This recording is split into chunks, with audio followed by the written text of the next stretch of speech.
Hello everyone, good evening and welcome back to my channel and welcome back to my Facebook page. Today is a beautiful day because আজ রথযাত্রা উৎসব। এই ফেস্টিভ্যালটা আমাদের সবার কাছে খুব প্রিয়।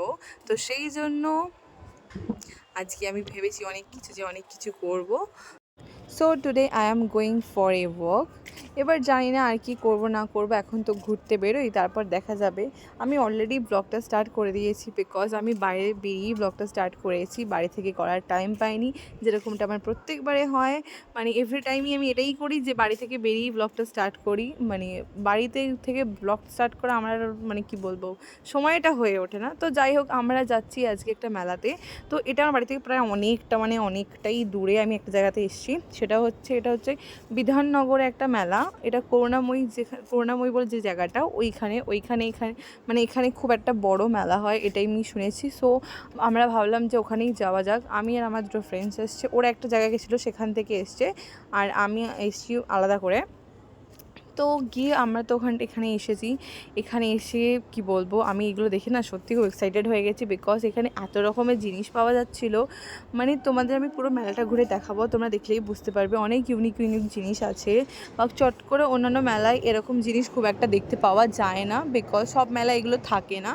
এটা অনেকটাই বড় মেলাটা, মানে প্রচুর বড়। মানে এখানে প্রচুর মানুষ আসে ঘুরতে, আমি দেখেই বুঝতে পেরেছি।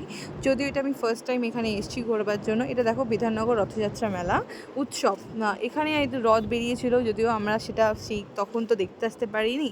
তো আমি তোমাদের দেখাবো, রথটা এখানে এখনও আছে, যে এটা সন্ধেবেলা তো, সো এখনও আছে, সেটা এখনও কোথাও নিয়ে যাওয়া হয়নি। তো এই যে দেখছো মেলাটা, এটা অনেকটা বড় এরিয়া জুড়ে মেলাটা। আমি যদিও ফার্স্ট টাইম এসেছি তোমাদের বললাম, আর সত্যি কথা বলতে আমি প্রত্যেকবার এবার এখানেই আসবো বিকজ মেলাটা খুব সুন্দর আর খুব বড়। আর এখানে প্রচুর কিছু পাওয়া যাচ্ছে, মানে এত কিছু পাওয়া যাচ্ছে, আমি এর আগে মানে অন্যান্য মেলায় এত কিছু সত্যিই দেখিনি। হ্যাঁ, দেখেছি বলতে এরকমই কোনো বড় মেলা হলে সেখানে আমি দেখেছি, সেটা খুব রেয়ার জায়গায় হয়। এত বড় মেলা চট করে খুব একটা। আর দেখো, আমি এতটাই এক্সাইটেড হয়ে গেছি এখানে এসে, আমি এখানে ছোটাছুটি করছি। আমার ফ্রেন্ডগুলো বলছে, আরে দাঁড়া, পড়ে যাবি, এরকম ছুটিস না। তো আজকে আমি পুরো ট্র্যাডিশনাল একটা আউটফিট পরেছি, আর ওরা পুরো উল্টো, মানে ওরা ফুল ওয়েস্টার্ন আর আমি ফুল ট্র্যাডিশনাল। আর আমি জানতাম না অ্যাকচুয়ালি ওদের ড্রেস কোডটা কী। তো আমি ভেবেছিলাম যেহেতু ফেস্টিভ্যাল, সো এখানে ট্র্যাডিশনালটাই সব থেকে বেটার হবে, এখানে ওয়েস্টার্ন অতটাও ভালো লাগবে না। সো আমি ওয়েস্টার্ন ক্যারি করিনি, আমি ট্র্যাডিশনালটাই ক্যারি করেছি। যাই হোক, আমি কমফোর্টেবল ছিলাম। তারপর ওখান থেকে এসে আমরা এই মেলাটায় তো এলাম। এখানে সত্য প্রথমেই মেয়েরা কি হয়, মেয়েদের মানেই জুয়েলারি সবগুলোই মনে পড়ে। যে ফার্স্টেই ওখানে যাই, ওখানেই দেখি জুয়েলারি কী ইয়াররিংস আছে।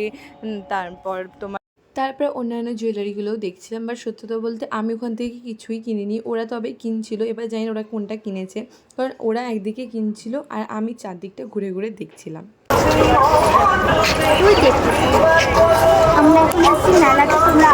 এখন কত শুনতে পাচ্ছি, এই চক্রে মাইকটা আনতে ভুলে গেলাম। গাইস, ও আমাকে বলেছিল যে 5টায় বেরোবো, সেখান থেকে আমি লেট করে 5:30টায় করেছি। ওটা কোনো ফ্যাক্টরি না, শুধু সুন্দর সুন্দর জিনিস দেখাই, চলো।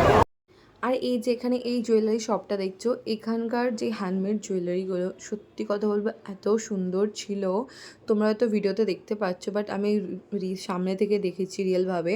সো আমার খুব পছন্দ হয়েছে, মানে এত সুন্দর সুন্দর ডিজাইন ছিল, মানে দেখলেই মানুষ সত্যিই সবার হ্যাপি লাগবে। মানে এখানে তোমরা দেখতে পাচ্ছ, বিশেষ করে ইয়াররিংগুলো এত সুন্দর। আমি মানে গলার হারের থেকে ইয়াররিংটা বেশি প্রেফার করি সব জায়গায়, মানে প্রায় সব ড্রেসের সঙ্গেই, ওয়েস্টার্ন বলো বা ট্র্যাডিশনাল বলো, সব ড্রেসের সঙ্গে আমি একটু ইয়াররিংটা পরতেই বেশি পছন্দ করি। বাট সত্যি কথা বলতে ওই দোকানে ইয়াররিংগুলো সত্যি খুব সুন্দর ছিল। দেন এই পাশে আমরা চলে আসি।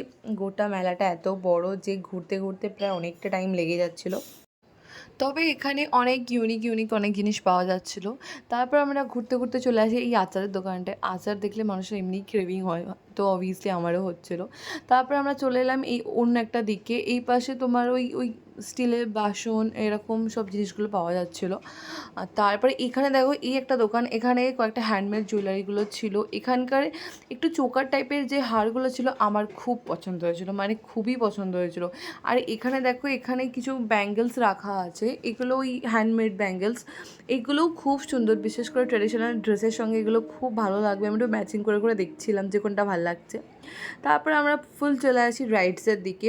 এই যে নাগরদোল্লা, এটাকে দেখলে আমার ভয়ও লাগে আবার এক্সাইটেডও লাগে, বিকজ উঠতে ইচ্ছা করে, বাট কী হয় যখন উঠে তো পড়লাম, বাট নামার সময়টা না সব থেকে বেশি ভয় লাগে আমার। বাট আমরা একটা রাইডসও চড়িনি। তারপর আমরা একটু খাওয়া দিকে চলে এসেছিলাম, খাবার দাবার খাওয়ার জন্য। প্রথমে ফার্স্ট খেয়েছি ফুচকা, দেন এখানে খেয়েছি ফেমাস পাওভাজি। আমরা এসেই ওটাকে ফার্স্টে টার্গেট করেছিলাম যে আমরা কিছু খাই আর না খাই, পাওভাজিটা খাবো। সত্যি কথা বলতে পাওভাজিটা খুব সুন্দর খেতে ছিল, মানে খুবই সুন্দর খেতে ছিল, এতটা ভাবিনি সুন্দর খেতে হবে। বিকজ ফুচকাটা যখন খেলাম খুব একটা পছন্দ হলো না, সো ছিল, বাট পাওভাজিটা রিয়েলি ভালো ছিল। আর ওরা এখানে সেই দেখায় না যেই যেই দেবে ওই যে কুকিং শোগুলো হয়, আর বা যারা ফুড রিভিউ দেয় খেয়ে এরকম একটা এক্সপ্রেশন করে, ওরা ওরকম করছিল, বলছে ওরা মাস্টার শেফ হয়ে গেছে, মানে ওর মানে কীরকম বলবো, সব খাবার টেস্ট করে করে ওরা ওরকম করে রিভিউ দিচ্ছে, ঠিক আছে। বাট আমি তোমাদের ক্লিপটা অরিজিনাল দেখাতে পারলাম না, মানে সাউন্ডটা শোনাতে পারলাম না, বিকজ খুব একটা ভালো সাউন্ড আসেনি, তোমরা কিছু বুঝতেও পারতে না, সেই জন্য আমি ভয়েস ওভারেই দিচ্ছি। আর সত্যি এখানে বসে বসে ক্যামেরার সামনে ফালতু বকে যাচ্ছিলো, মানে ফ্রেন্ডসরা একসাথে বেরোলে যেরকম একটা হয় না, মানে কি একটা মজাদার টাইপের জিনিস, সো সেটাই। তারপর আমরা চলে আসি এই একটা দোকানে, এটা এখানে সব কাঠের জিনিসপত্র পাওয়া যাচ্ছিলো, বাট সত্যি তো বলতে এত সুন্দর সুন্দর, আমার তো কিনতে ইচ্ছা হচ্ছিলো অনেক কিছু, বাট আমার খুব একটা কাজে এসব লাগবে না বলে আমি আর কিনিনি। বাট সত্যি তো বলতে এখানে এই জিনিসগুলো খুব সুন্দর, মানে অ্যাস্থেটিক জিনিসপত্র পাওয়া যাচ্ছিলো এখানে প্রচুর। আর এখানে দেখো এই যে এইগুলো, মানে এইগুলো কী বলবো, শোপিস বলবো না কি, হ্যান্ডমেড জিনিস, অবভিয়াসলি হ্যান্ডমেড, বাট এই জিনিসগুলো খুব সুন্দর ছিল, মানে অ্যাস্থেটিক, এই জিনিসগুলো খুব ভালো ছিল, মানে মানুষ তো পছন্দ করে এই জিনিসগুলোই। ওই দোকানটার প্রায় অনেকটা ভিড়ও ছিল, মানে এত সুন্দর সুন্দর যে হ্যান্ডমেডের এই জিনিসগুলো পাওয়া যাচ্ছিলো।